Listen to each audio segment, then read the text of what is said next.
looking at your questions, the biggest thing that needs to be talked about and maybe analyzed and explained is exactly what happened the last day of this legislative session, the 90th day. It looked like utter chaos from my point of view. I have 2 kids in elementary school and expecting another child in August, and I don't have a lot of patience for these last-minute games when it comes to funding our schools properly. So to watch the legislative branch, for instance, forfeit its right to respond to vetoes, to watch the Senate punt on its obligation to address school finance until a half hour before the midnight on the 90th day, to me is just, it's gut-wrenching. So Representative Parker was going to kind of walk us through how that happened. How do we, every legislative session, at least in recent memory, push all of these important issues to the very last few days, and then inevitably run around and try to find these really quick solutions instead of work through methodically over several months these bills like you would imagine a proper legislative process would work. So that's a very open-ended question. You can do what you want with it. I'm sure that I will miss things and what happened that last 24 hours and hopefully lean on my colleagues here to fill in the gaps. But I would start by saying control of the calendar is very important in the legislature. The people who schedule when bills come up for debate and appoint the committee chairs have a lot of power to determine how these processes play out. And I maintain that we had a very good election in 2016 for the state of Kansas. We have people who are ready to work together and solve problems in a way that is acceptable to most people in Kansas and certainly people in both parties. But a lot of times that is stifled by the way the calendar plays out. When you wait till the absolute last minute to do these bills, it is easier for party leaders to lean on their members. Most of the discussion will take place in caucuses. There's less time for bipartisan cooperation like happened last year with the Women's Caucus and producing a better tax plan than the first ones that we were faced with. So we were, would we come in at about 9 a.m. on Saturday morning, the last day we were there. Quickly in the House voted on an education plan. There's some procedural maneuvering, but basically took the Senate plan, amended a lot of the language of the House plan, plus some changes that were offered at the last minute that have proved ill-advised, I would say. And that got voted through late Saturday morning. We came back in the afternoon, mostly waiting on Senate action. The Senate was debating a massive tax cut bill, again, as we're talking about whether or not we can afford to adequately fund schools. That was out there, and really that's driven by a handful of people in the Senate, not the entire body. But that debate lasted most of the afternoon into the evening, pushing back when the Senate could act on the school finance plan that came through the House. At the same time, we had this strange situation where that Saturday was the 90th day of the legislative session. And normally you pass a resolution by a voice vote to extend the session, come back for a veto session, and set the final day of the legislature sine die, and that's an easy voice vote.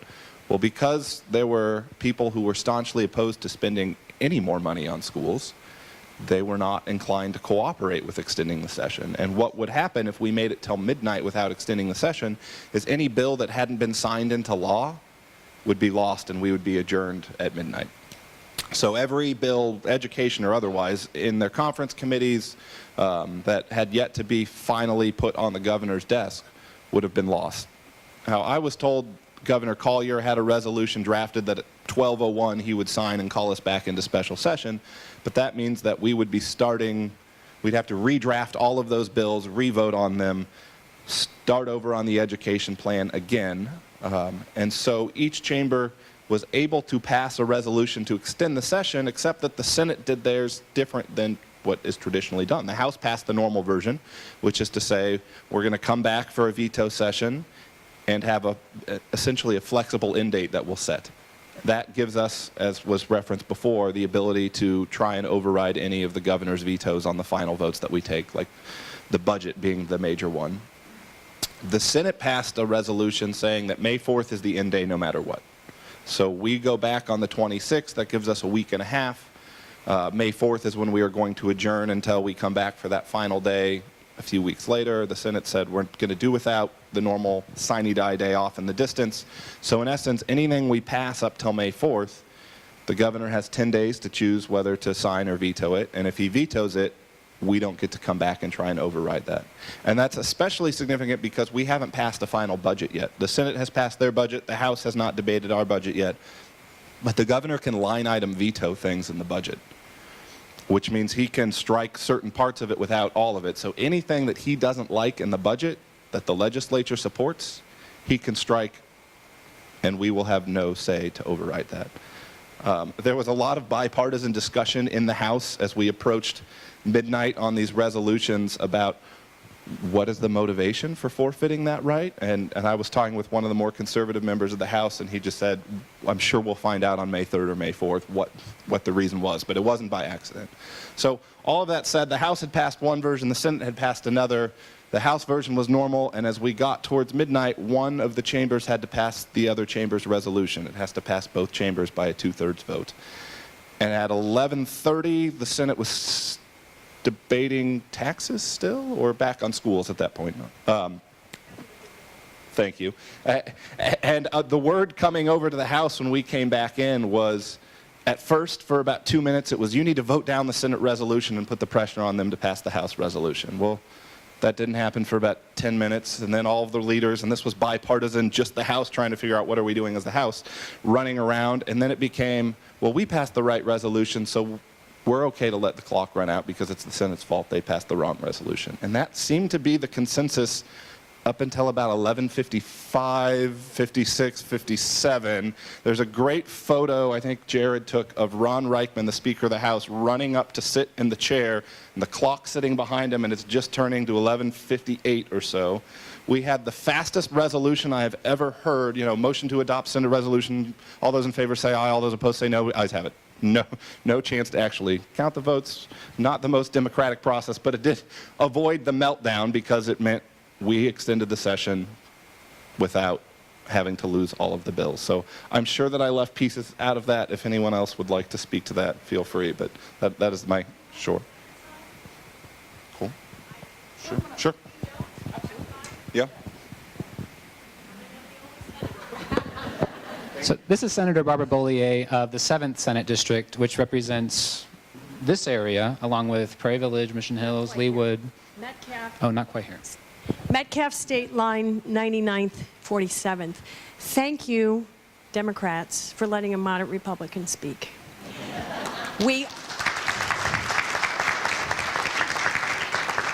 And we really are on the same team, pretty universally.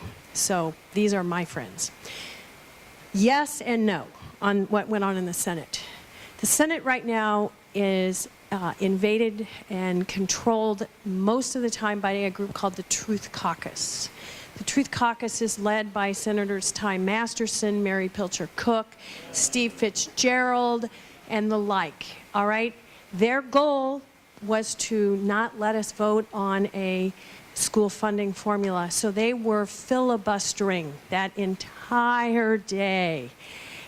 And we were well aware of it, but they had done their research and understood the rules, and we couldn't get out.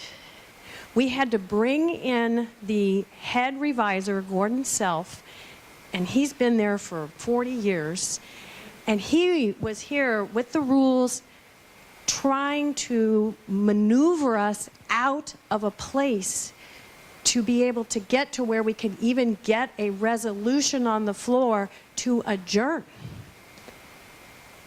Listen, I have never seen anything like it in my life, and you talk about stress, let alone with 100+ teachers in red shirts sitting above you going pass this bill, and they're filibustering, and we're talking about an absurd idea to cut taxes when we're trying to get what we need to pay for school. It was insane. But my understanding of the two resolutions is that every other year there is a rotation. The House puts in a resolution and we adopt that for adjournment. The Senate the next year does the resolution. It was the Senate's turn, and that's where our leadership was coming from. Do I support the fact that they screwed us? No, because they have disenfranchised this state, and I criticize that. But I will tell you, in the midst of all this chaos, no one we were just trying to get something done and out there, and no one really realized someone was manipulating us. I take full responsibility. I didn't even realize it. I did wonder why in the world this was a May 6th. We've never had a date like that. But my word, we had to get something out there or we lost everything. So be that as it may, that's what happened. So yes, we were waiting on the Senate side. All of us had our phones out, 98, 90, you know, counting down, my God. And then this thing passed and then we moved on. Yes, the bill passed both ways, passed on both sides. I voted no. I knew what was in that amendment. I asked the reviser what was in that amendment. Many people didn't. And there was a tremendous amount of pressure from very well-known leaders in this community to pass that bill. I'm not sure everybody knew what was in that amendment. And none of us knew the money effect. None of us. Because those numbers hadn't been calculated yet. So we get what we got.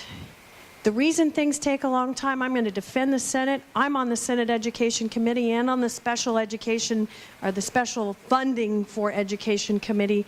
We worked the entire session on our bill. There was no delay. We worked diligently. We had to wait for the Lori Taylor report to come out, and that didn't come. What was the date? I'm so lost. Whenever. Yeah, the 15th. We had to wait for that because the court required us to do that study. So why would you put a bill together when you hadn't seen what the report said yet? There was great data in that. The problems arose when Lori Taylor was required to use the state school board aspirational goals, which had a 95% graduation rate and this very aspirational goal of student progress.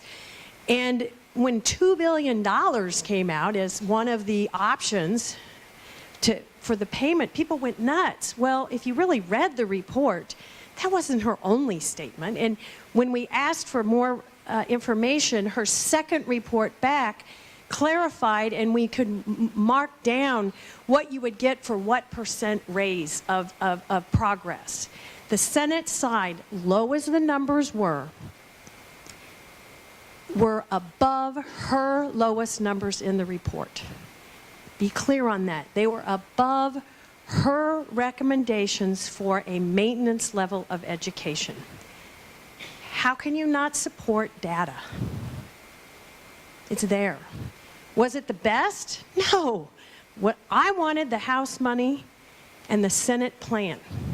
And that was offered to various people. And they said no. They said no. We could have had that. And all of us would have voted yes for that. And we would not be where we are today. That's how it was. We pray that whatever trailer bill we get can solve the problem. I'm not convinced it can get Shawnee Mission out of its bad place. Maybe a little better, but not good enough. But I will vote for it because we have to have a bill to the Supreme Court. If the trailer bill doesn't get through, folks, your schools are going to get shut down. I'm sorry, I disagree. And have you read the Gannon report? No, I'm saying Gannon 5. Have you read? And I'm not here to have you convinced, but the point is in Gannon 5, the court said, we are done messing with you. I'm sorry, sir. We are done messing with you. You fix it now, or we are finished. Go read Gannon 5. It's on the internet. And they shut schools down by stopping funding. So no, the school isn't closed, but have you been open for business when you have no money? I haven't. This is coming, people. This is a critical, critical junction, or I'm going to stop. It's not my time. Thank you.